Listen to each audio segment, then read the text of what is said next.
Oh. There we go, I've got it back. I don't know why. Thanks, Ash, for letting me know. Right, screw it. Start again. Right, now we're going. Now we're going. Got it. So yeah, right. The turnover battle in this was -2 in terms of Vander-Built. 10 points. And yet, this Will Levis-inspired offense, which is meant to be, he's meant to be one of the best draft picks going this year.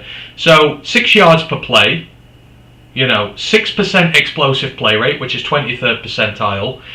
Third down success rate of 33%, which is 23rd percentile. Red zone success rate of 21%, which is 16th percentile. This was a really poor effort from a Kentucky offense that should be a hell of a lot better. It should be, yeah. Like it's got its two key men. Like I said, Chris is back, firing all cylinders. Will is supposed to be this rooting, tooting, best arm, best strength gunslinger that can make all the throws. But when they get down to red zone, it all just kind of goes to pot. Like I said, too many field goals, not enough touchdowns. Right. To be fair, I'll give it he's not got plethora of talent, especially in the passing game. I couldn't even name you a Kentucky wide receiver. So it's not like he's been given studs to work with on the outside, but he's been given more than enough to operate. He's got a good, strong offensive line, a good run game, but he's got to be able to elevate everyone around him, and that's what I've not seen this year. He's playing down to their level, and he's not able to lift them up when needs be. Yeah, it's just a weird one with him. Like someone said, I can't remember who it was. One of the big draft analysts was talking about is like, if you want to draft intangibles, you draft him at number 1. If you want to draft a guy who can play the game of football at this moment in time, you don't touch him. Because he's just not playing the game of football very well at this moment in time, and Kentucky have been really poor. So this was a bad defeat for them. Obviously, it's great for Vander-Built. This is a legitimate win for them because, whatever you say about Kentucky, they've got a quarterback who's getting first-round hype in a draft. They're on the road in a hostile SEC environment, and they had to drive to win this one late in the fourth quarter.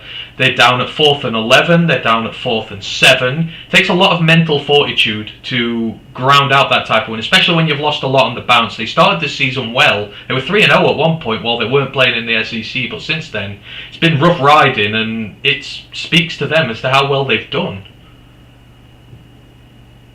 Yeah, because if they'd have lost, no one would have been surprised. They'd have just been like, oh, Vander-Built, just not built for the SEC, just can't get those wins. So the fact that they won and got over the line will mean the world to them. And every little helps when you have to try recruit in the SEC, because Vander-Built is not many people's first options or first go-to option when they get an offer. So picking up SEC wins is the only way they can survive in that conference. Yeah, absolutely. Right, let's move it on. Got a lot of more games to go through. So, we talked last week, could UConn gain bowl eligibility? They had to play highly ranked Liberty, and they still have to play the Army Black Knights on the end of the season. We said if Jim Mora could win one of those two and get them to a bowl game, he should be in for a head coach of the year shout. Well, they only went and did it, right? This was a UConn team who 12 months ago were losing a toilet bowl to UMass, and in 12 months he has turned them into a bowl-eligible outfit by taking down a highly ranked Liberty team who, let's not forget, just 1 week ago had beaten Arkansas. A good SEC team, their first ever SEC win. That is some achievement for the UConn Huskies this year, to be able to go and put down 36 on them and hold out and win this game. It's the biggest turnaround in the FBS by a country mile. I don't think anyone comes close. They were literally at rock bottom a year ago, and this year flying high and bringing in the experienced head coach like that. It's wonders what it can do for a side, and he's making the most of talent there. He's got them playing for one another, and to be able to just keep up with pace that Liberty are fairly high scoring this year. They've got points in them, so to get into a shootout with them and come out on the other side is pretty remarkable. And I agree, this really is the win that has to be get him in contention for head coach of the year. If you don't win it, he's at least got to come at like top 3, top 4, surely. He needs some national recognition. Absolutely. And you know what the crazy part about this is? You look at the stats lined up next to each other. So, you know, Liberty ran 90 plays in this one, 90 offensive plays. UConn only ran 71. Liberty were averaging 6.37 yards per play. UConn only averaged 5.3. So UConn, a lot less drives, a lot less scrimmage plays, a lot less yardage from those plays, yet they still pulled 36 and are able to beat them in this one. I mean, again, to Liberty, it comes down to turnovers, 2 fumbles, an interception lost, and even then, again, this is another one. They got turnover luck because UConn lost the ball 3 times. 2 fumbles lost, an interception, turnover margin again accounted for 10 points, and they were just not able to get it done. Explosive play rate was 3%, which is nothing like you saw under Malik Willis. 33% on third down success rate. They had a lot of offensive snaps and they got some plays in there, but they shot themselves in the foot with the turnovers. Yeah, it's very easy to say like Liberty threw this game away because that would be disrespectful to UConn because, like I say, UConn capitalised on turnovers. They gave the ball away themselves, but when they had the ball, scored points. Like I say, they still managed a good number of offensive plays and drives, so they were still well in the game at all points. And they can't control Liberty giving the ball away.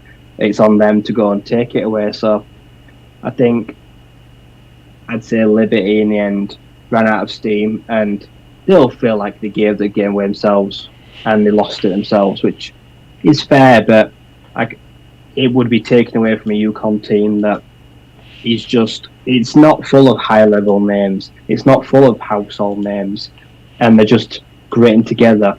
And after what happened last year, the fact that they bounced back so quick and so well, it's just kind of like a fairy tale story. So I think in the end they deserve to squeak it over the line, and I hope they get a good bowl game now. Like I say, I think they're going to end their season on a real high, and Jim Mora could make a real name for himself here. Like I say, because he's been at some big schools and big programs, but he's never really been at like a minnow that I know. And I consider UConn a bit of a minnow, especially in the footballing world. So they could end up building a statue after him. Yeah, they did. SW Line says the chat to speak. Yeah, I'm sorry, SW Line and everybody else who was listening. I don't know what happened. My Streamlabs just shut down on me for no apparent reason. Lost no internet, lost no nothing. It just went, and so I've had to redo this second stream. But thank you for joining us. Kool-Aid Kid goes, Grandizer, don't let them suck you in or read British speak is bollocks. That's British speak, Kool-Aid Kid. That's our word, so you may be closer than you think. Ash has asked a question. I remember your question, Ash. I will get to it. I just want to get through the games first, then we'll talk about it because you're taking shots at KJ, so I need to prepare a response for it. So those are two of the big games there. So we'll go through the pick watch results. So we had Northern Illinois versus Western Michigan. Northern Illinois won 24-21.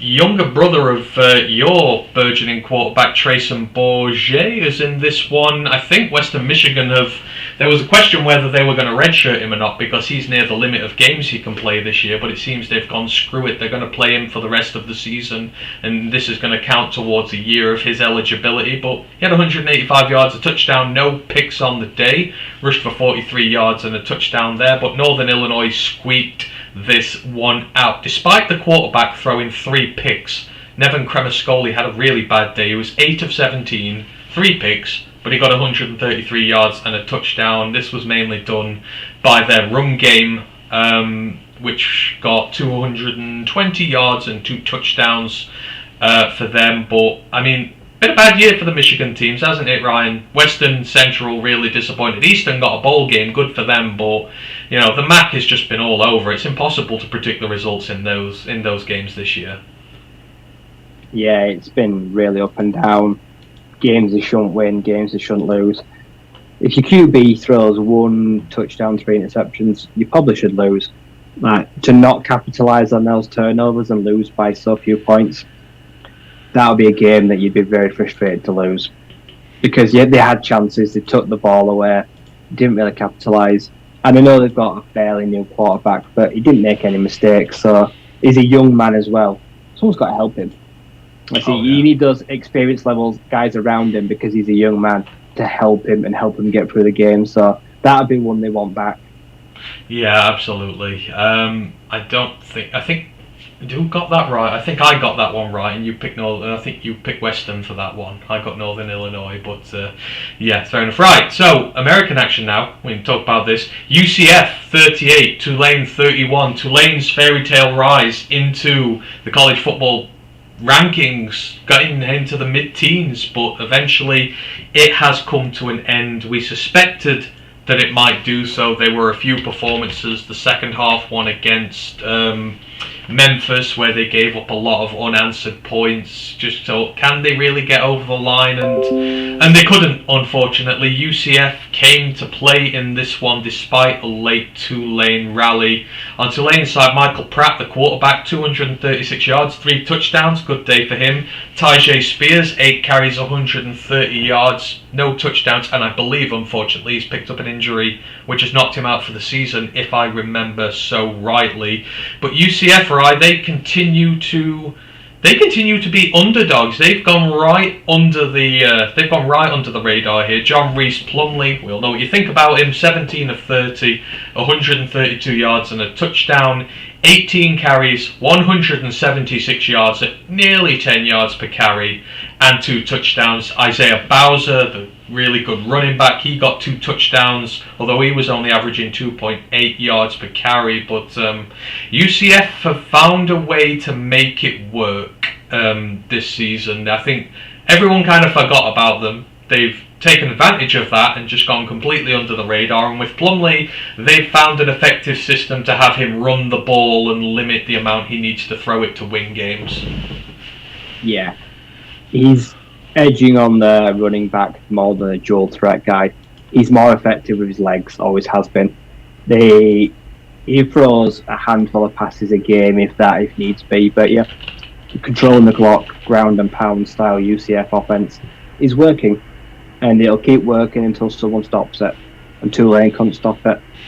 Is anyone going to stop it between now and then winning the championship? I don't know. They're challenging teams because they don't play fancy, surprising football. You kind of know what to get out of them. Design runs, draws, reverses, stuff like that.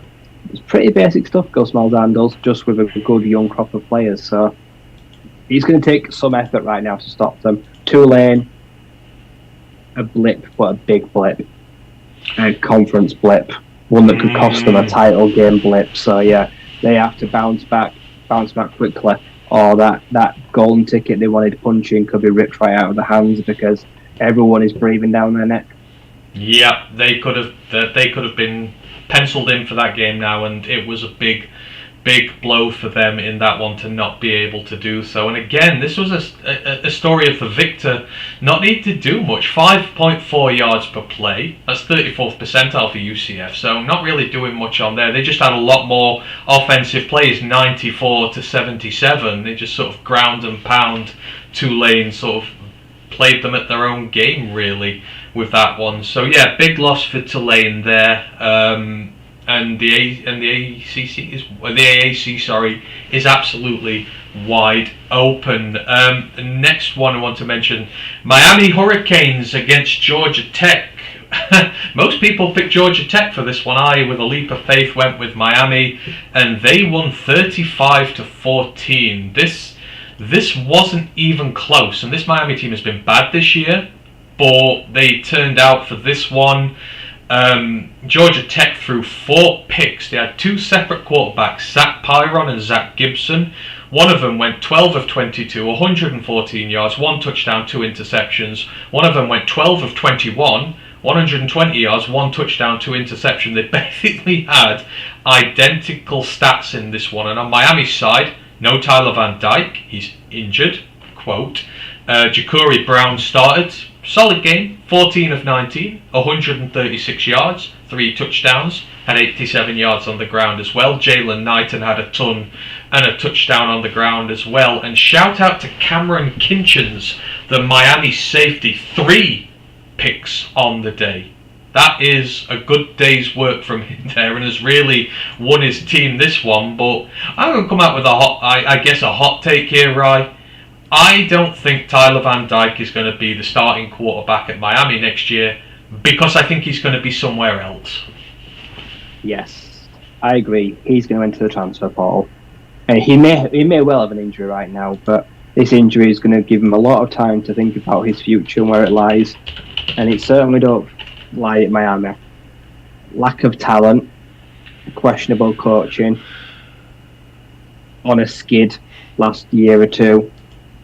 Is it really somewhere that he can make the most of his physical talents and gifts? No, it's not. So I agree. I fully expect him to enter the portal. I don't think he'll get a big job, because I've not seen enough from him right now to prove to me that he can command a higher level offense.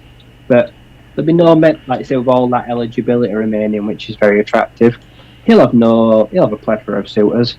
So if the kid knows what's right for him, he needs to get out.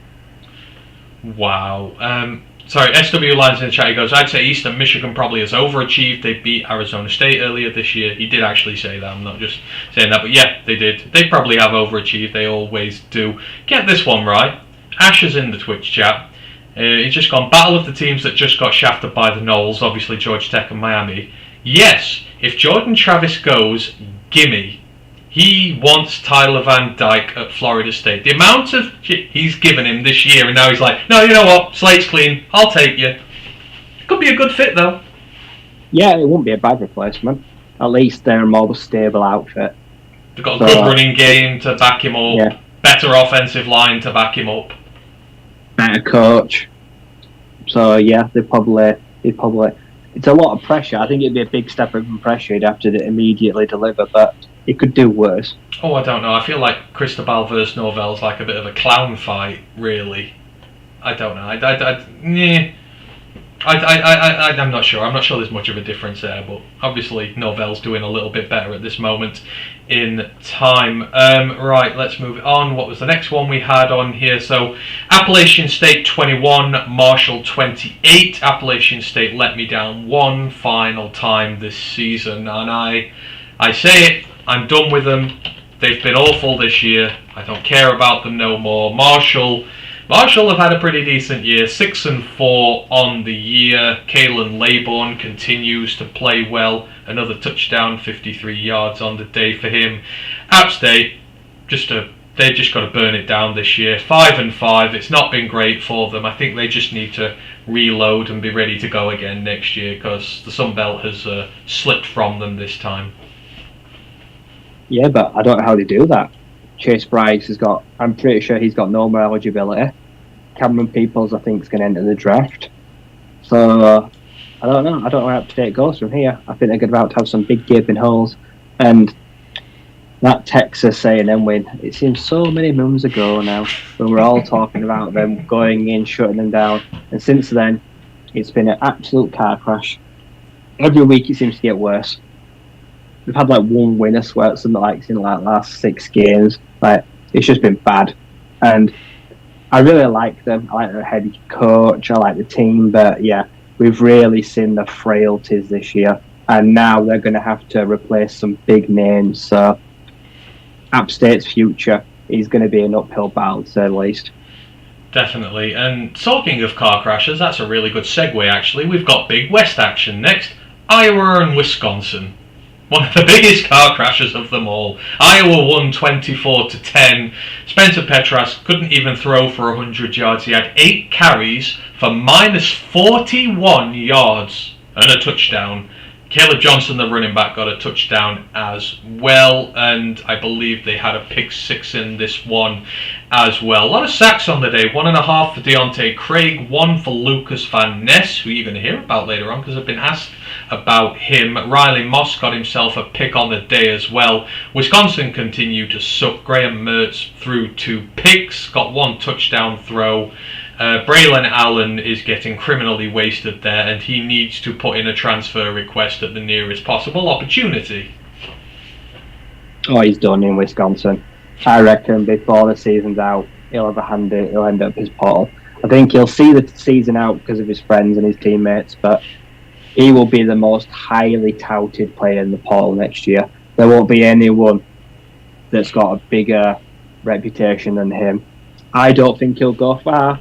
I reckon he'll stay in the Big Ten. I was about to say, do you believe in the rumours that Michigan is the landing ground for him? Because Michigan with Braylon Allen, Jesus.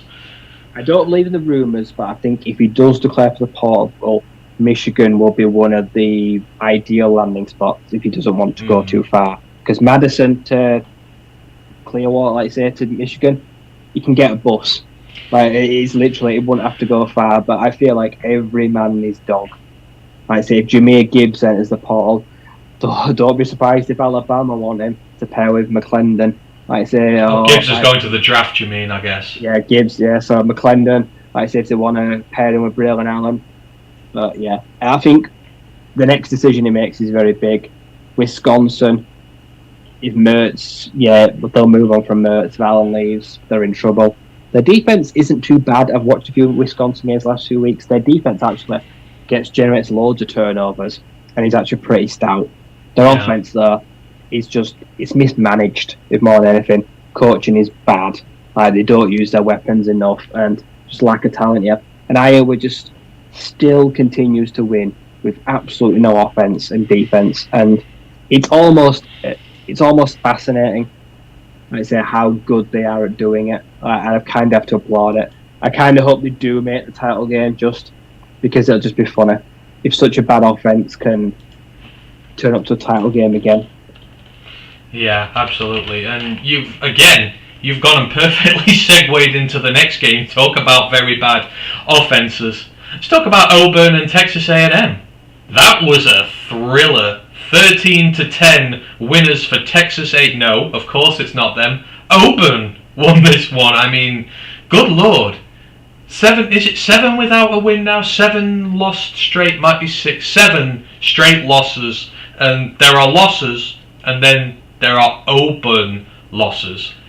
Auburn's quarterback, Robbie Ashford, his stats, 6 of 13, 60 yards, a touchdown, and 2 picks. How can you lose to an Auburn side whose quarterback can't even throw 50% completion, gets 60 yards and 2 picks? Well, the answer is you have someone who is equally just as bad. Connor Weissman was in for them this time, and in fairness, he actually did pretty well. But he was 14 of 36, so 121 yards and a touchdown. So that's like 40% completion, maybe not even that. But he didn't turn it over, which was the big thing there. But Auburn's running game did this one for them. So Tank Bigsby, always the guy, 23 carries, 121 yards. Jarquez Hunter, 13 carries, 121 yards. And Robbie Ashford, 16 carries and 47 yards. So, busy day overall for them in the run game. Texas A&M couldn't stop them. Auburn just decided, you know what, there's no way we can pass it to win this game, so we're going to keep it on the ground instead. But Robbie Ashford still did his best to try and lose it for them. Yeah, such a weird team. Like I say, when Tank Bigsby goes this year, what will Auburn be? I don't know what will happen. It's weird because I'm seeing lots of rumours that Lane Kiffin's about to hand his resignation in because Auburn have made him an offer he can't refuse. Apparently he's literally bookies favourites, odds on that he's about to be their new head coach and they're about to throw a bag at him. And you would have to be on some serious like heroin or like smack to leave Ole Miss for Auburn right now. They're a shit show. Like, they've got no real young talent. I'd say their QB room is a mess. And they did beat a team, but to fair Connor Weigman, I'm pretty sure he's a freshman. I think is that his first ever start? Or like his second ever start? I'm pretty sure it is, yeah. It was, yeah. So I don't blame him whatsoever. I'd say because Haynes King, useless. Max Johnson, okay, but got hurt. Texas A&M are just a mess. And I still don't think they'll fire the head coach for some reason. I think he'll still bizarrely have a job next year. But yeah, a real titanically bad matchup. But fair play to Auburn and fair play to getting done on the ground. But yeah, two programs that I have no idea where they go from here or what direction they go in next year. No. They're not going to get better anytime soon, that's for sure. No, and the only reason that Jimbo's still in the job is that 92 million buyout that it currently. I'm pretty sure Texas A&M as well lost a 5-star linebacker recruitment last weekend as well. They're gonna be. I think they're gonna have a very difficult decision to make. So if they start losing the commitments, then I feel like they might even stretch for that buyout. I think they would. You would have to eventually. Because that's the only thing keeping him there is the recruiting. So going to be interesting to see what happens there with Texas A&M. Next on the slate, San Jose State versus San Diego State. San Diego, won 43-27 in this one. Huge result for them. So both of those are still in contention for the Mountain West Championship game, although they require Fresno to lose twice in a row. But I actually watched a bit of this one. Fairly enjoyable. A lot of offense in here. Chevan Cordero, he's having a pretty decent year. Not great, but he's doing all right at quarterback for San Jose. I mean, just a steady, good offering from the Mountain West compared to some of the bad stuff we've seen from them this year. Yeah, and these are two programs that, like I say, got tons of respect. Like I say, they both had recent success as well. Like I say, San Jose State have had just all that success with Nick Starkel in the last year or two. So they're no strangers to having success, winning games, trying to make a title game. And then San Diego State, like I say, just sent a few players to the draft as well. So two teams that are in fairly decent places right now. They're not going to get back-to-back Fresno State losses. I can tell them that now. But at least they've made them work for it this year. So I don't think they're not going to make a title game, but they put in a good game and go again next year. Like I say, because they're in good places right now. And I don't think they're losing anyone major to the draft, if I'm honest. I don't know a lot of big rumblings at those schools. So consistent rosters as well. Yeah, absolutely. Right, a few more games to go on the pick watch before we talk about some of the others. There's a weird incentive to pick watch this week, but I picked all like the pick games +1 games. I tried to make it hard for the guys this week, but Ryan still got 8 of these correct, so I'm obviously going to have to try a little bit harder. Big game that was really fun to watch, UNC and Wake Forest, Ryan. I mean, this was kind of one where we saw Drake May really come to the fore in this. Obviously, that Wake Forest team are no slouchers. Real high-scoring affair until the fourth quarter when North Carolina ultimately scored the winning field goal in this one. But, I mean, 2 great performances from the quarterbacks. Drake May, 31 of 49, 448 yards and 3 touchdowns. He was also leading rusher, 19 carries, 71 yards and a touchdown. Actual running back Elijah Green got 18 carries, 66 yards and a touchdown. But this was the Drake May show. And Josh Downs, the receiver, 11 receptions, 154 yards and 3 touchdowns. May and Downs really have it going together now. Sam Hartman, as we've seen so many times with him, 18 of 31, 320 yards, 4 touchdowns, an interception, has a performance that would win pretty much every other team in college football a win on the day, but because he's playing with Wake Forest and that defense, he just can't win. You know, he can do all he wants, but that defense is just going to carry on holding him back. It's the game that broke him, because I'm pretty sure, I don't know, officially or unofficially, I think he declared for the draft this week. I think he said he's not yet. And I don't know, I feel like whatever went on in his personal life and injury, I don't think he should have come back. It's been pretty bad on it. I'd say he's had like 2 games where he's thrown 3 picks in losses. Last month has been pretty rough for Wake Forest, and pretty rough on him as well this season, emotionally, physically, and now people are doubting him as well at next level. I think he probably should have just called it a day and not come back. But very valiant effort, as you say, put in a great performance. He's had years of such a bad defense. If a competent defense was in Wake Forest, they'd have probably won multiple ACC titles in his time there. But as you say, just exposed constantly by the pass. Air raid, just their secondary just falls like a paper napkin. It has done for years now. And whenever they're dragged into shootouts, it's potluck draw. But yeah, coming up against Sam Howell, love Josh Downs. Drake May now loves Josh Downs. I love Josh Downs. I think he's going to go in the first round. I think people start to need to give him more attention and credibility. Yep.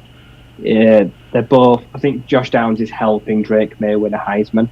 Having such a good threat that you can rely on is a guy's best friend. But yeah, classic shootout. Booked their place in the title game, and it's going to be fun to watch. Like I say, UNC, really fun to watch this year just because of the narrative that's going on there. Yeah. I'm just really rooting for May at this moment in time. I hope he gets the Heisman over someone like CJ Stroud if he carries on doing what he's doing. Dan McGuinness is in the YouTube chat, says, how you doing, fellas? We're doing really well. I was doing a lot better because we had one of the busiest shows we'd ever had, and then Streamlabs decided to shut down on me, so I had to do a second stream, which is a pain in my neck, but we're doing well. Thank you for joining us. Right, so the other games, Iowa State lost 14-20 to Oklahoma State in a game in which Hunter Deckers and Gunnar Gundy, the respective starting quarterbacks, threw 2 touchdowns and 5 interceptions, which kind of tells you all you need to know about that one.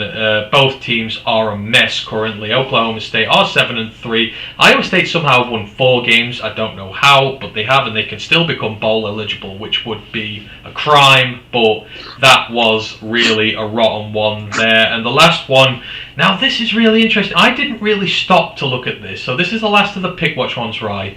But Baylor got absolutely annihilated by Kansas State. This was 31-3. Now, we talk about Blake Shapen quite frequently on this pod for such a bad quarterback, but bad Shapen came out this week. 203 yards, 2 interceptions. No run game for them really whatsoever. Nothing going there. The offense was stagnant as anything. And this is Kansas State playing with its freshman, Will Howard. 19 of 27, 196 yards and 3 touchdowns on the day. Juice Vaughn with what feels like his 100th 100-yard game for Kansas State because he has them all the time. Ben Sinnott got a couple of touchdowns as well. Juice Vaughn got a receiving touchdown as well as 8 receptions. I mean, just first off, Baylor, this was awful. I mean awful for them, but Kansas State, there's just something there. Even losing Adrian Martinez. I mean, could Juice Vaughn be the most underappreciated running back in the entire country coming into this draft? Because no one's talking about him, but he does the business every single week. Yeah, he's the heart and soul of that team. He was there last year as well.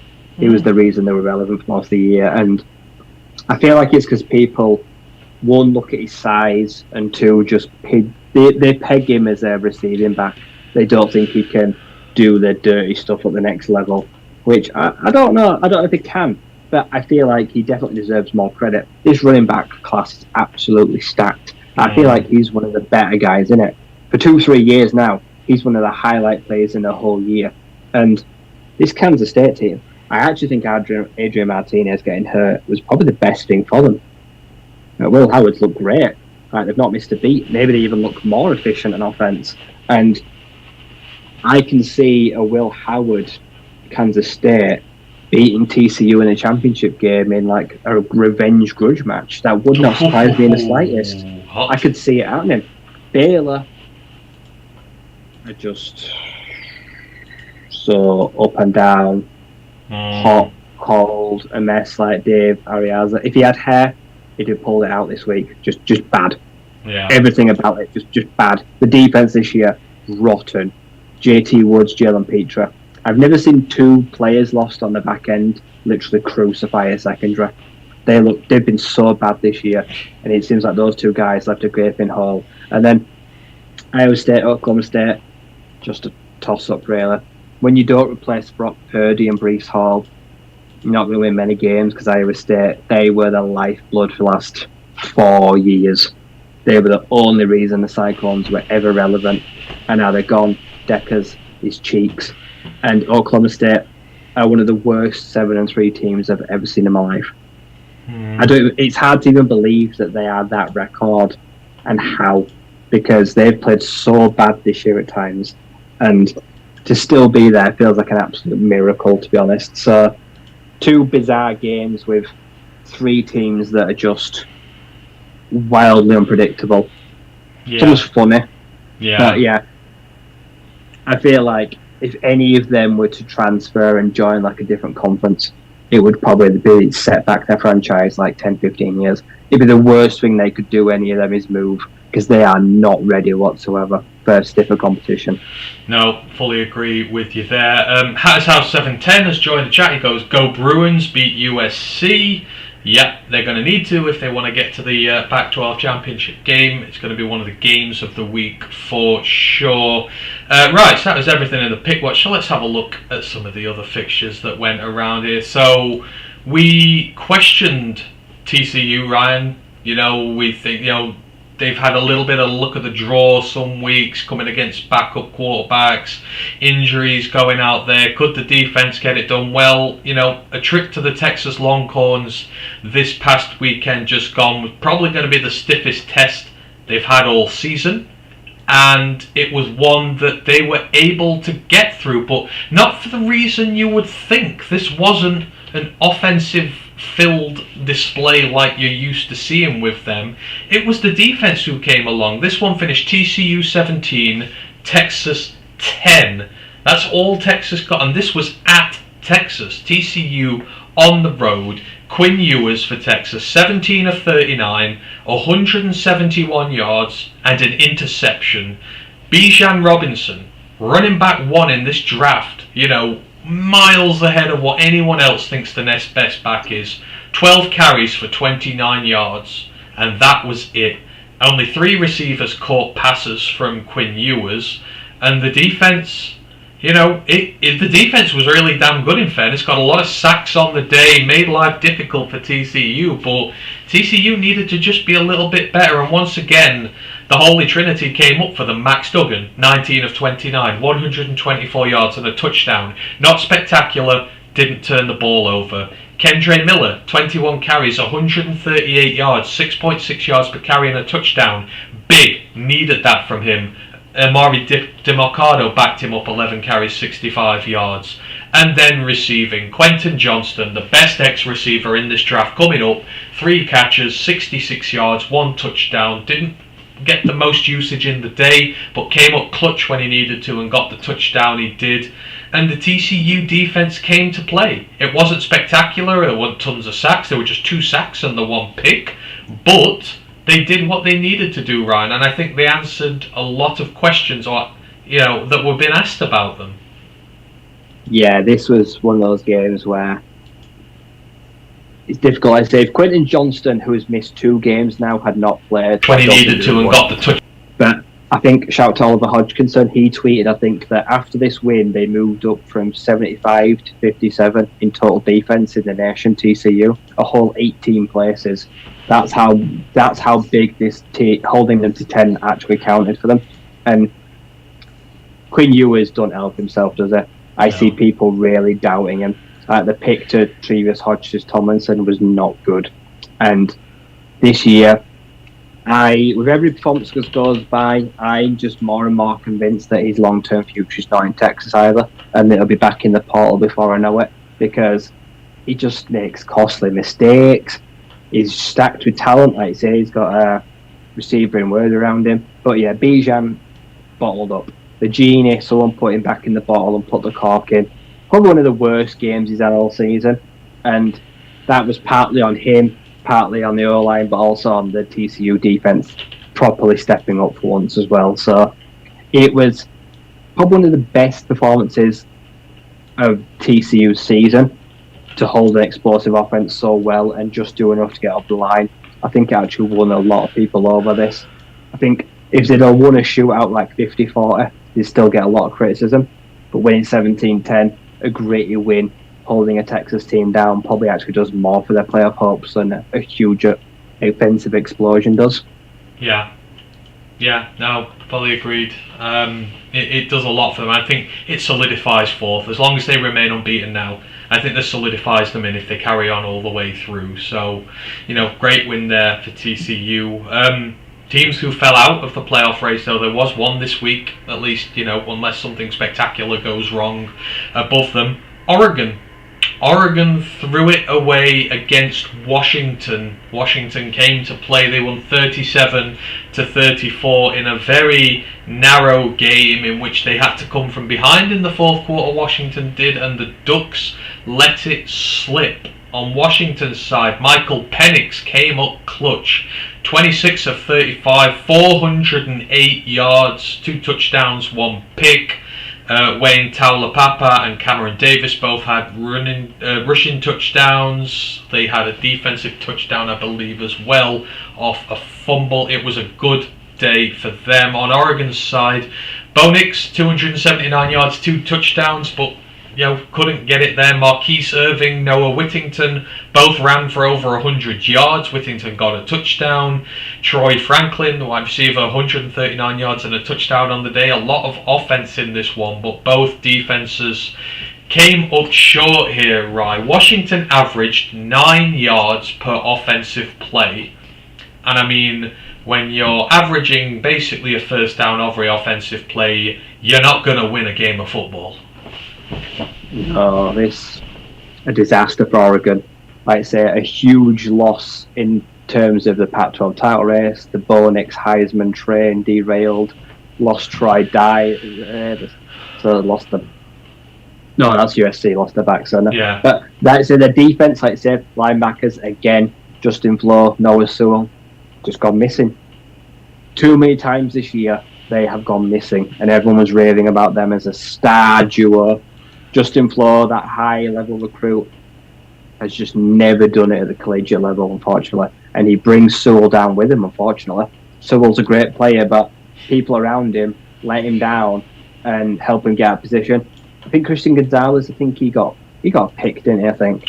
I believe. No, it was Jeffrey Basser. Christian Gonzalez had 10 tackles on the day, though. Yeah. Led the team. He had a tackles. good day, yeah. But, little lack of defense. And, Penix Jr. comes up big.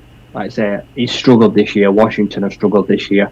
Like I say, they've had some really bad outings, but when they needed it, they got it done. Like I say, this was probably their biggest win of the season. But it's damning for Oregon to plummet out the there was another huge upset in the Pac-12.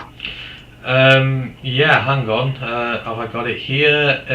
Out to Arizona. Yes. Well, let's talk about it. Arizona, and this is the Wildcats, not State, 34, UCLA 28, and I think this was at the Rose Bowl, if I'm not wrong. I think it was a road win for Arizona. I could be wrong there, but I mean, well, I'll hand it over to you, Rye. You've been talking about Jaden DeLauro and how that organisation is heading in the right direction. They've not necessarily had the results to back it up this year, but this is about as big a statement win as you can get for them at this moment in time. Yeah, like I say, head coach has come in, done really well. He's really united the players, like fractures have all been set up. And then lots of people talk about Josh Downs, Drake May, Max Duggan, Quentin Johnston, Jane DeLauro, Jacob Cowling, probably one of the more underrated, high-level QB wide receiver pairings in the nation. They've been silently going to work, even when they've lost games all year. Like when they scored 37 against USC, Jane DeLauro has been knifing defenses all year, and Jacob Cowling, since transferring from Florida International, I think it was, going up to Arizona, has been putting up massive numbers. Like I say, he is making a really good little career for himself there. And it all came together this week. Took down UCLA, despite Zach Charbonnet having a monster week. Their defense bent, it didn't buckle, it gave up what it needed to, but came in the red zone, and the offense firing on all cylinders. And that's without a doubt the biggest win. I can't remember his head coach's name, but biggest win of Arizona probably had in the last 2 years. So they're really trending in the right direction, and they're heading towards a good end of the season. So things are looking different in Tucson. Yeah. However you say it, I always get Tuscan Tucson about that. Tuscaloosa. Tuscaloosa. No, it's not Tuscaloosa. Yeah, I know what you mean though. Yeah, and Arizona stayed with them in this one, so they had better yards per play. Arizona 6.7, UCLA 6.1. They had similar yardage, so offensive yardage it was 465 for UCLA, 438 for Arizona. So pretty even in the grand scheme of things. I mean, this wasn't really on UCLA's offense. Zach Charbonnet got 180 yards and 3 touchdowns. He continues his amazing season, and DTR went for about 250 with a touchdown, about 60% completion, so had a decent day, but can't be giving up 34 points on defense to Arizona.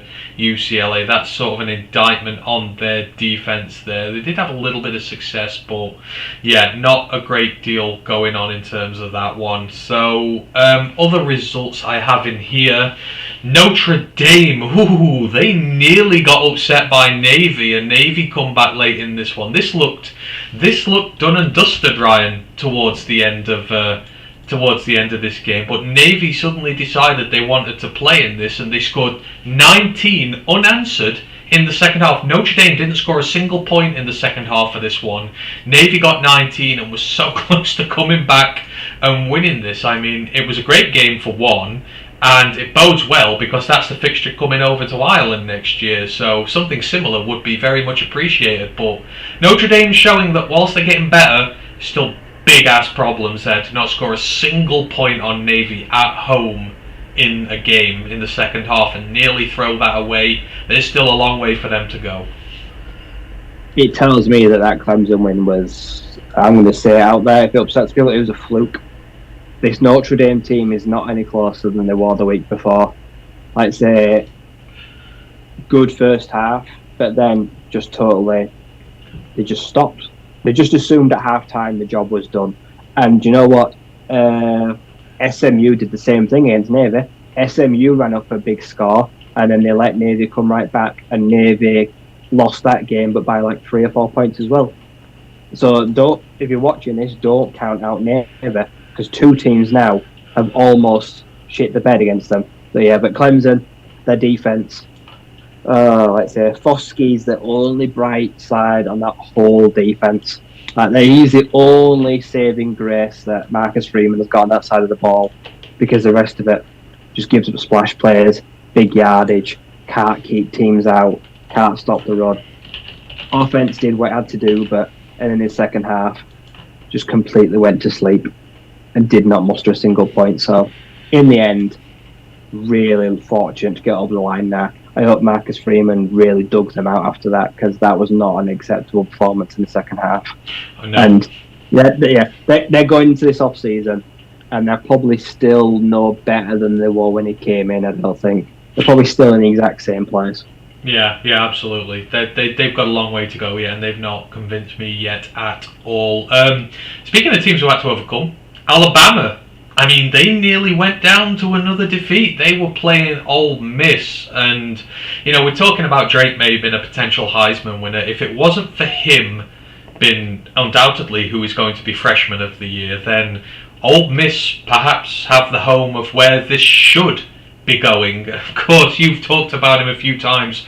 Quinshon Judkins, 25 carries, 135 yards, averaging 5.5 yards a clip against that fierce Alabama defense. 2 touchdowns on the day. If they had a better quarterback, this team could have won the SEC West instead of LSU. You kind of feel like, but I mean, what a performance from Quinshon Judkins. Even though in a losing effort, he looks like one of the most legit running backs to be becoming part of football in the next few years. If Matt Corral was still there, they'd have wrapped up that SEC West and put a little bow on it easily. And I said in pre-season dinner, Jackson Dart, he ain't it. Like he was that big. I think he was a 4 or 5 star when he went into USC. And the kid, for me, he just goes missing. Like I say, I just don't see the strong arm. The interception he threw was bad.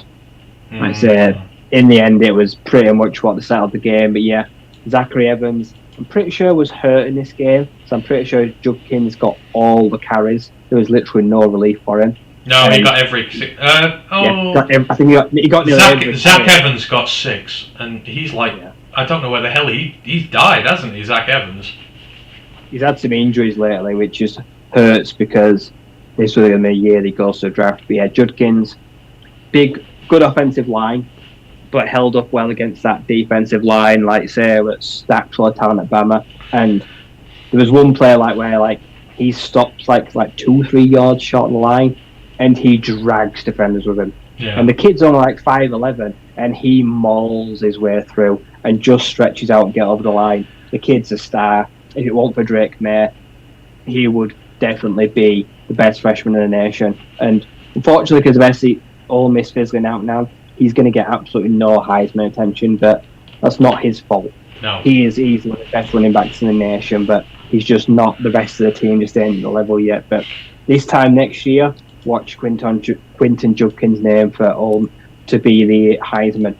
Be interesting to see if Lane Kiffin, who recruited him and watched all his high school games, would he leave and follow Lane if he goes? I would not be surprised if he did. Exactly. To replace Tank Bigsby, it would not surprise me. Players like that have an affinity with coaches or who recruits them, some of them do follow people. I feel like he should be going up the chain to Bama. Would he go to Bama or something like that? I don't know, but I feel like Oban. What stock has Tank got this year? Tank Bigsby is so underrated at this point because he's just he's an afterthought on an afterthought team. I think it would do the same to Judkins. I wouldn't want to see his career go that way. So no, I hope he doesn't follow him if he does, although I can see why maybe he would. On the flip side, obviously Bama, Bryce Young game here. I mean, all the knocks on Bryce Young and that, he had to fight hard to win this game for them. He had 209 yards, 3 touchdowns, and I think what people don't realise is his weaponry that he has to throw at compared to CJ Stroud is there's nothing there. Outside of, I would make an exception for Cameron Latu, who I'm beginning to fall in love with very quickly as a tight end. I think he's got a lot of potential there to win, but outside of that, he's forcing a win on the road in a hostile environment, with guys who no one knows. Can you name me an Alabama wide receiver this year?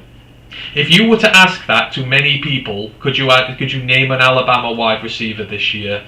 You'd be struggling. The first one you'd say would be Jahmyr Gibbs, and that's he's a running back, although he's a receiver. But again, CJ Stroud, you can name them all. Harrison, Ebuike there, JSN. You can tell right away who he's got. You can't do that with Bryce Young, but he continues to deliver and win games for them when he's got no supporting cast around him.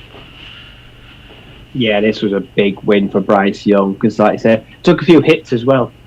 Took some shots this week because that Ole Miss D always comes ready to play, and there's some really good guys in there like Finley, good safeties, good defensive backs. So it's not an easy team to pass the ball on, and for the most part, the defense of Ole Miss held up fairly well.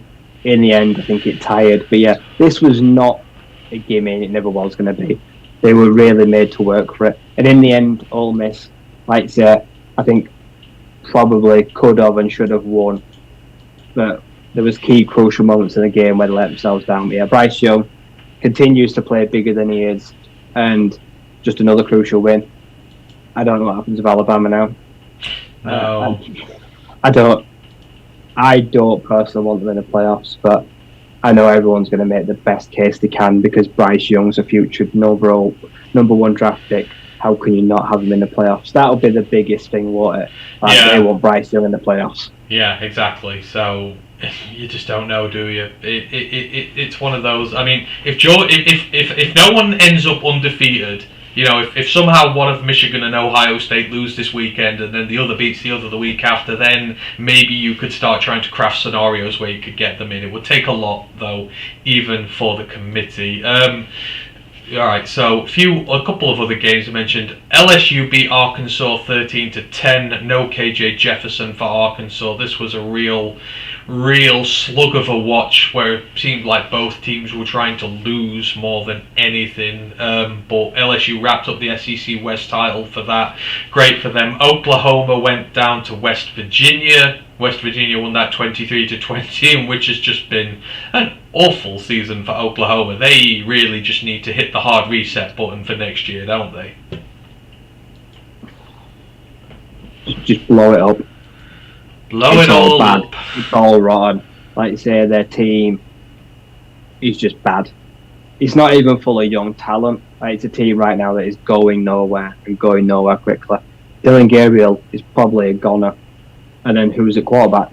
They've got to find a quarterback again. Because it ain't General Built. I know you're watching in the chat. It's not General Built. But I won't mind seeing him in the final week because it's been that bad a year. What have you got to lose playing him? That fan man's ears just burnt somewhere in the world if he's not listening to us at the name of General Booty been mentioned. They really need to sort something out there. A few others. Florida State wiped the floor with Syracuse. Their season is dead in the water, and they have themselves to thank for it because they didn't run Sean Tucker against Clemson. That is all on you, Syracuse. Boston College beat North Carolina State, which was a big one, but of course no Devin Leary for North Carolina, so you can forgive them for that. Was there anything else that stood out in terms of the games this week for you, Ryan? Any other games that piqued your attention? Ooh. There were so many. I know there were. Duke smacked Virginia Tech. Duke's just had a wonderful season. Purdue beat Illinois. Yeah, they continue. That was a good win for them. I didn't see them pulling that out. No, absolutely. Really big win there for Purdue.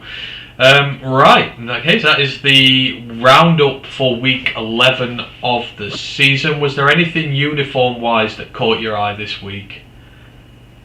I loved Western Kentucky's big red helmet. Yeah, and I love the promos for it. Yeah, that was one of my favourite. That looked really good there. But it was a quiet week, like I say. Obviously, you had the Air Force blackouts with the blue. Yeah. They always look good. They nearly had a shutout. I think they beat Louisiana Monroe 35-3, was it? It was very, very one-sided, so they got the win for it. I just can't wait for the Army-Navy game soon, few weeks. Those are always bangers. That's always the highlight of uni season. That is everything in terms of week. Unless there's anything else you want to mention quickly before we move it on? Nope. No? Alright. Brian Green's in the chat. He says, "What's up, boys? What's up to you, good sir? Thank you for joining us." Right. So we've gone on for quite a while this evening. So we're going to do the pick watch for next week, and then we might mention a few games, and then we will get on out of here. Right. So starting tonight, Ryan, we have some action. Western Michigan at Central Michigan. Western 3-7, Central 4-6. Central still have outside chances of reaching a bowl eligibility. The victory cannon is at stake for this one. Western Michigan, however, they're going to fall for their first losing season in 9 years. Bad season for them. Offensively, they're ranked 122nd. Jack Solapek, the quarterback, is ranked about 110th, I think it is, amongst QBs in passing yards. Defense is 50th. It's pretty good, but the offense is just a bit of a bad show, really. Central Michigan, I mean, they're okay. They're 65th on offense nationally, 55th on defense. Actually, they've got a guy on the defensive line, Thomas Incorn. He leads the defense there. 9.5 sacks, 16 tackles for loss, a forced fumble, 2 fumble recoveries. He's been a beast for them there. And I mean, this all seems cut and dry. Western on the road, Central got the chance, better team, but this is the MAC. And Western can spoil Central's season here. They won't want Central getting to a bowl game and getting the attention that they're not getting. So there is still a lot for Western to play for here. What do you see happening in action tonight? See, I got burned last week on the MAC game. So I put him in. Central. Yeah. I'll take Central, but like in a low scoring, probably pretty bad game. Yeah, I mean, I'm far behind. I'm going to start making some other picks. I'm going to go for Western because I just think they can make the upset here, and it would just sort of rule out Central's season. I mean, quickly talking about Central, has anyone had a bigger fall from grace this year than Lou Nichols? 2,100 yards rushing last season. He's not even got 600 this year. It's been a big drop off for him and that offense, hasn't it? Yeah, he is. He came in, like I say, as the star, the hot prize, like their entire offense, and it's no surprise to see the connection. Like, he's not running the ball well, and they're not doing very well. Bit of a one-dimensional team, really. Yeah, and that's the trouble when you rely so much on one guy and he doesn't work out, and it's not great. Anyhow, so Ryan's going Central, I'm going Western. A lot of Pac-12 ones in here this week. Real big one, USC UCLA. This is taking place at the Rose Bowl. I mean, you know, we know these teams pretty well by now, right? On UCLA's side, you got DTR, you got Charbonnet, the dual rushing threat quarterback, running back combo. They've got good receivers in there. The defense, it can be decent on its day. It's not bad, but it's not great either. On USC's side, obviously, it's all Caleb Williams now. Travis Dye's out, but kid's having a Heisman caliber season. Technically, the defense is rank. Really rank, but you know, USC have been grinding out results under Lincoln Riley. What do you see here? Can UCLA keep their Pac-12 aspirations alive, or are USC going to seal their place in the Pac-12 championship game? USC are going to seal the deal, and Caleb Williams is going to have a monster day. That's the only way I see it panning out. USC defense will probably give up a shed load of points, just not enough. I think I'd set the over/under in this one at about 80. I think they will surpass 80 points. I don't know. I'm gonna take UCLA, not just to disagree with you, but the home advantage. USC's defense is bad. I think it's waiting to be exposed as the frauds that it is. You rightly say it's not good. I think UCLA are the team that can do that, and when they do, they just put that many points on you. I don't know if USC can carry on with it. So that is mine for that. Next up, oh God, we're back to the Big West again, but I do this because we have no idea. Iowa at Minnesota. Let's not talk about this. What's your pick? Not going to give this any more attention than it needs to be. Iowa. See, I think Iowa as well, and I think the game will be over in about an hour because both teams will run the awful ball. It'll be atrocious. Both teams will run the ball. In fact, no, screw it. I'm going to change. I'm going to go Minnesota because Mo Ibrahim's playing well. I think Mo Ibrahim can do it for them. So Ryan's going Iowa, I'm going Minnesota, but it's going to be an awful game of football. Right, let's get through these. Oh, obviously we've got TCU. We have TCU in every week. TCU at Baylor is. I mean, this just seems cut and dry on paper, but you know, TCU are the ones who they have to prove themselves every week because they ain't been in this situation before, or at least not for a long time. Can the Baylor Bears upset TCU? No, but they'll make hard work of it. I reckon this will be a low over/under by last week. I think Baylor will make this really ugly. So I'm going to tempt fate here. I've bet against TCU every week in the hope that they prove me wrong, but I need to start winning in some games now. So I'm going to break my streak and I'm going to say TCU win this one. So of course Baylor are going to win it by a mile now. So TCU sweep here. You did say TCU, didn't you? Yeah. TCU sweep. Pac-12 again. Washington State at Arizona. So Washington State, good team. Cam Ward having a good season there, but Arizona, big win over UCLA for them. Everyone has straight up picked Washington State for this. We haven't had ours yet. And like I say, it's a revenge game. There's a lot on the line here. Arizona wanting a strong end to the season. They're going to play your lot next week. Where do you see this Pac-12 one going? Arizona. Jaden Delore is going to go and blow his old team away. I just can't stop betting for Cameron Ward. I don't know why. I don't know why. I'm going to go for Washington State because I just believe Cameron Ward can do it. I don't know if Arizona are there quite yet. Grandeyes is in the chat, says you are back. Did we start over? Yes, we did. Streamlabs just crashed on me for some reason. I don't know why, so I had to set a new stream up. I apologise profusely about that. So yeah, we're both. Ryan's going Arizona. I'm going Washington State. Just a few more to go. Utah or Oregon. Massive. This is win and you're in potentially for the Pac-12 championship game, depending on what happens with USC. Utah obviously beat Oregon twice in a row last year. Once in the in the regular season and then in the Pac-12 championship game. Utah had their number, but Utah have not looked the same this season. But Oregon they've just lost against Washington. This is kind of two inconsistent teams coming to a head, playing one another. With it's at Oregon, they usually don't screw up as much at home as they do on the road. Oh, this is a tough one. Where are you going? I think Oregon will bounce back. I think Bo Nix will bounce back. I think he's more resilient than he is now than he was at Auburn. So I'll take them. And I think Cam Rising as well.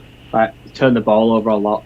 This might be the week that the Oregon defense gets some turnovers. Yeah. I'm going with you. I'm going Oregon as well. AAC action next. Duke at Pittsburgh. Duke, really good season. Bowl eligible. Things going well with Riley Leonard. Pittsburgh, things not going so well with Keaton Slovis, but in Israel Abanikanda, they have one of the best running backs in the country. I think he's at 18 touchdowns on the year now.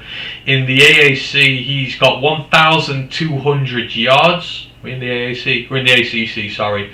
He's got 1,200 yards rushing. The next best guy doesn't even have 900. This is a league where it's tough to run.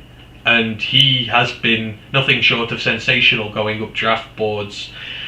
But Duke, they've been a surprise story this season. They've been well. Can Duke go and take Pittsburgh down on their own turf? No. I'm taking Pittsburgh in a high-scoring one. I'm going to say Israel's going to have a huge game. Oh, I'm going to go Duke. I don't know. I just think there's something about them this year. I don't think Pitt are that good, and I think Duke can go there and beat them. Bedlam. Bedlam is up next. Oklahoma State at Oklahoma. Oklahoma State obviously have more wins, but I think, punch for punch, they've both been just as bad as one another this season. This is two teams whose season looks to be coming to an end. Oklahoma State obviously need to win this one to stay in Big 12 contention. Oklahoma would love nothing more than to put one over on the rivals and finish the season, but they can't seem to put a leg over at the minute or do anything. They're useless. I mean, Bedlam, how do you see that going?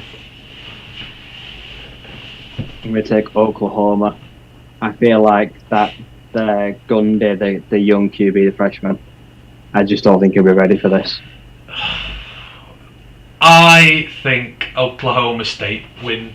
I don't trust the Oklahoma QBs if Dylan Gabriel ain't playing, and I'm not sure that he is. Might not be. Anyhow, I just feel like State are going to win it. I think they're on the ascendancy at the minute. They seem to pull results out when you least expect them to. So I'm going to go Oklahoma State for that one.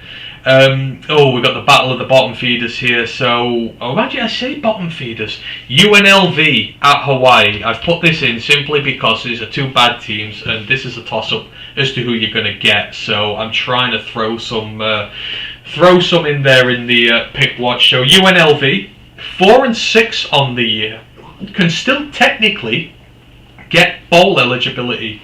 Hawaii are 2-9, but the record isn't all that it indicates. I mean, we talked about them pre-season, how bad things have got, how many players have left, like 20% return in production this season. They had a rotten non-con. They have Michigan, Western Kentucky and Vandy, which is rotten for them, but they've got a couple of wins under their belt. They beat Duquesne, they beat Nevada. They only lost by 2 points to San Diego State. They only lost by 4 points to Colorado State. They only lost by 7 to Utah State this weekend. They only lost by 7 to Wyoming. It's not a bad team. It's not what a 2-9 would indicate. In the situation they were given this year, 2-9 and lots of close losses is a damn good season for them. But UNLV, we didn't expect to win more than 2. They've got 4 wins under the belt there. How do you see this one going? Another close loss for Hawaii. I'll take UNLV. I think they'll probably follow the same pattern. I think Hawaii's wins come at home. This is in Hawaii against the team who I don't know if it's the end of season. I'm going to back Hawaii in this one, and then to finish it off. Oh wait, no, I can't actually finish it off. I will have to pick a new fixture for this because the last one's been cancelled this weekend because of that bad news. So we've got 9 there. We'll sort I'll sort the 10th one out independently for everybody else going forward. Right. Any other fixtures that take your fancy going this weekend in terms of the big teams? So Georgia are away at Kentucky, Ohio State are away at Maryland, Illinois travel to Michigan. Big platform for Devin Weatherspoon to perform and show that he's one of the best corners in the draft. Tennessee are away at South Carolina, Spencer Rattler, who's been useless. And LSU are at home to UAB, the University of Alabama in Birmingham. And Alabama are at home to Austin Peay.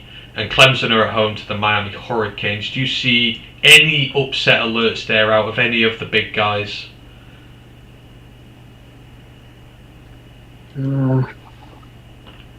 Not really. This is probably quite a comfortable week for nearly all of them. I think Michigan have to be careful with Illinois. They have to make sure their eyes are not focused on the Ohio State game next week. Otherwise, they could give them some issues. But I'm with you. I don't see a great deal out of that there. Ash says Florida State versus Louisiana. I mean, the Raging Cajuns are not what they were last year. The Raging Cajuns are a poor team this year. I think Florida State will wipe the floor with them. Are there any other fixtures you've got your eye on potentially this week? I mean, Boston College travel to Notre Dame, Navy UCF, Oregon State Arizona State. I mean, Oregon State are ranked somehow. Don't know how, but I don't know. Any other fixtures that take the interest? I've been keeping a close eye on like Air Force, the Mountain Western, Boise State as well. The Boise State game is massive, knowing that Wyoming are looming down their neck. Yeah, who do you see winning that? So it is Boise versus Wyoming this week. This is basically, well, Wyoming need to win it to stay in that race. Boise need to win it to book their spot in the championship game. How do you see that one going? I think Wyoming. I think Wyoming will win. I think Boise State will crumble under the pressure. Yeah. Air Force play Colorado State. Fresno State play Nevada. Only need a win there to secure their spot in there. So we could technically have the Mountain West wrapped up next week if Fresno State and Boise win. That's going to be the results going forward there. Right, that is everything in terms of week 12 going forward. Just got a couple of questions then we're going to get out of here because we've been going on forever because the technical issues have put us back. So Ash wanted to ask, he asked earlier, he says, this is about Will Levis. So Eric Schlitt had an opinion piece in one of his mailbags that says Levis is quarterback 3 in this upcoming draft, that Hendon Hooker is not a first round pick and that his success this year is down based to scheme and not talent, and that both Anthony Richardson and Tanner McKee are better prospects than KJ Jefferson. Let's answer this in stages. So Levis QB3, yes or no? Probably yes, but that says more about everyone behind him. I don't think he is. I don't think he's QB3 in this draft. So, sorry Eric, I'm going to disagree with you a lot here. What was the other part to the question? So, Hendon Hooker, is his responsibility, is his success this year scheme related, or is it on him?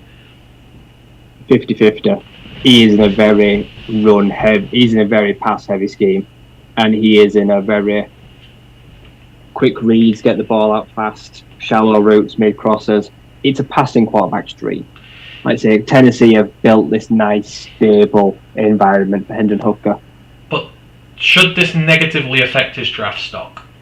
It shouldn't, but it does, because now people just think he's a system quarterback, like Bailey Zappi or something like that. So it hurts.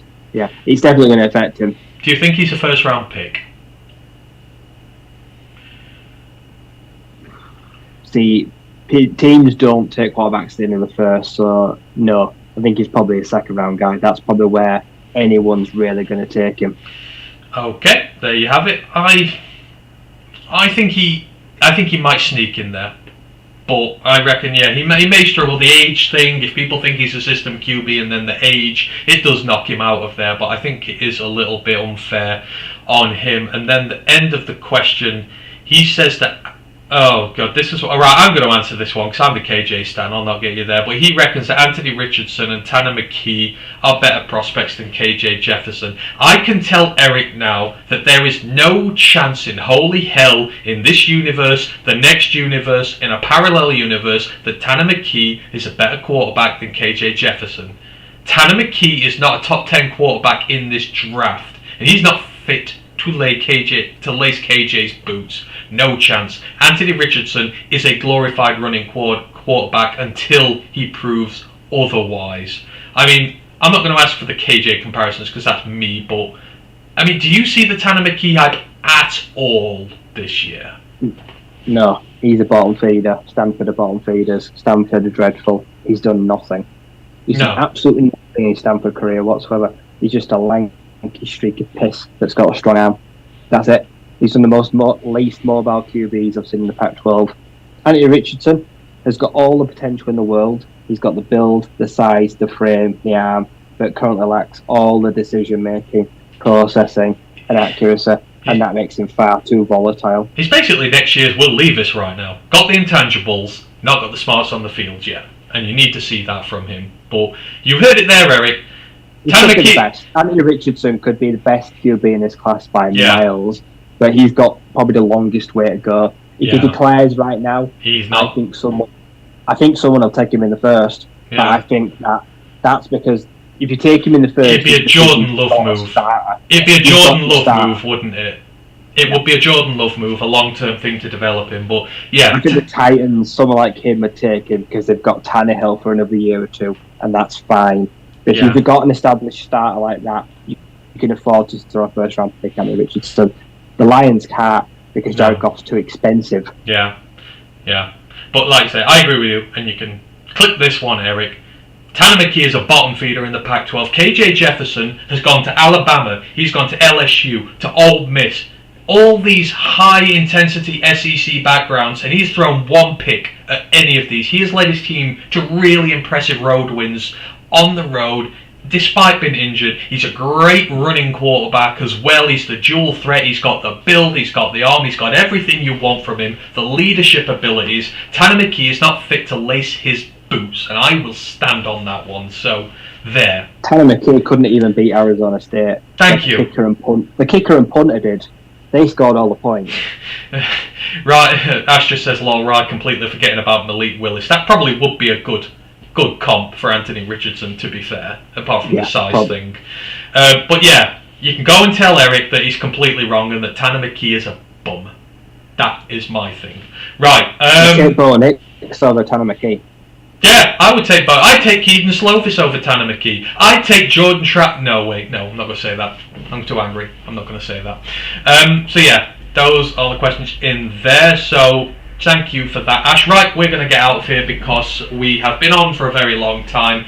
Thank you to everyone who has joined us this evening for both streams. Really sorry the first one cut out. Streamlabs and I are going to have a word after this because it is not acceptable. But thank you to everyone on Twitch. Thank you to everyone on YouTube who has followed us over the last few hours. And I know you will be keen to get out of here, Rye. So if anyone in the chat, any of you Detroit Lions fans are going to be in New York this upcoming weekend, Ryan is going to be in the Big Apple as well. So hit him up, let us know on any of our socials. We'll let you know. We'll get you in touch with him and you can meet up with one of the guys here. It's going to be hopefully a great event for all told, and hopefully another Lions win on the road, which would be absolutely great.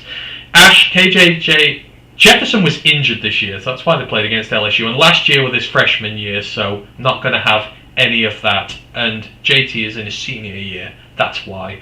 Right, just to go through the next episode. So, Roar of the Lions UK main podcast is tomorrow. New York Giants preview. Hopefully, got Big Blue on with us. Big Blue UK. Next college football podcast will be next week, Wednesday, the 23rd of November. We will be reviewing week 12 of the season, previewing week 13, which is the last weekend in the regular season. Also got some player profiles to do. We've been asked about Iowa defensive lineman Lucas Van Ness and actually Iowa linebacker Jack Campbell. So we're going to be talking Iowa defense next week. We've had specific requests for those two guys, so I'm going to do some tape watching on them this week. I've not had a chance to do it this week, so we will go through that there. Ryan, is there anything you want to get off your chest before we get out of here?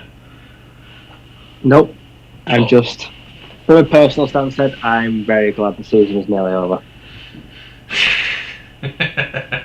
Yeah, it doesn't seem a minute since it started, but yeah, it has been a crazy college season, and yeah, a couple of weeks it's all going to be done, and we're going to start getting our tape hats on and start doing tape reviews and all sorts. Probably have a little break before Christmas, and then hit the draft stream with full pelt. So yeah, thank you to everyone who has joined us this evening. Just remains for me to quickly go through our socials, so you can find us all over the internet. Roar of the Lions UK on YouTube, ROTL _UK on Twitch, Facebook page Roar of the Lions UK, our group Detroit Lions Fans UK, One Pride Worldwide, Twitter and Instagram. You can find us ROTL _UK, and on the website www.roarofthelionsuk.com. Our writer Ashley, who's always in the Twitch chat with us, is an absolute delight, puts his previews up every week. Sure, he's got a banger of a title for this weekend's one. He's getting really good at it. He must be learning off me.